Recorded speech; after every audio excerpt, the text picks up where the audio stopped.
Please.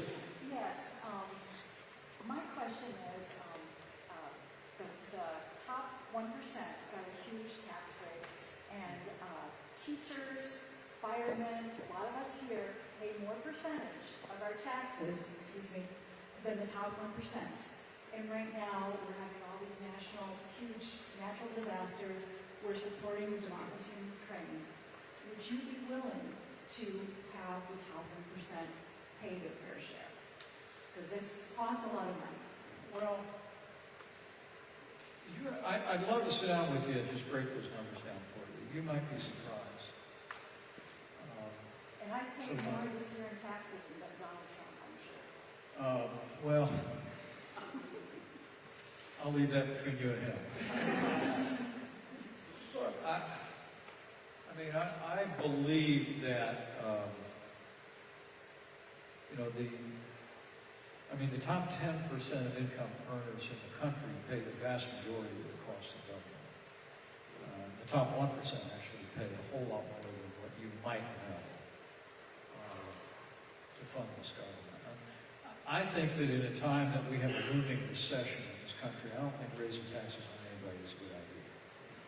Now, that being said, I do think that if I become your president, that we should be back to another round of tax relief that is also paired with a plan to put our federal budget back on a pathway of balance.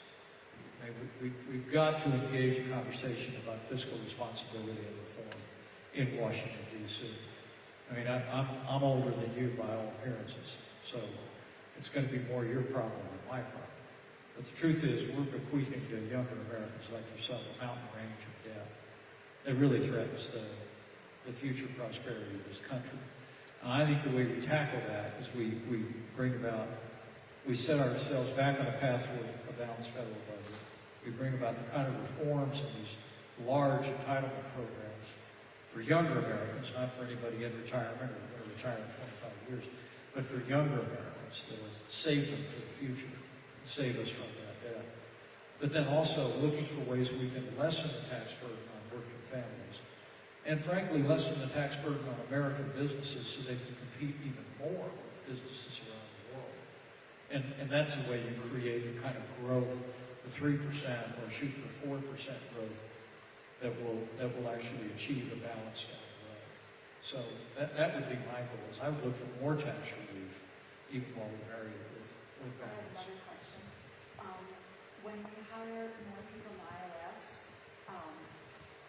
we were able to, with audits, they more than pay for themselves. Would you be willing to hire more people in the IRS? Well, they just hired a whole new army at the IRS, and frankly, I have a plan that would cancel all that funding. I don't think we need another 80,000 employees at the IRS.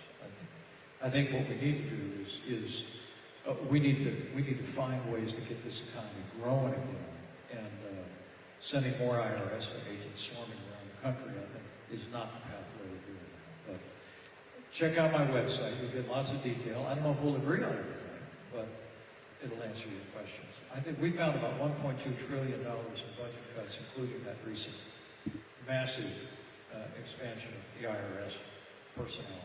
But it's a way we can save some money and put ourselves back on a path to balance. Other questions, comments? Yes, please.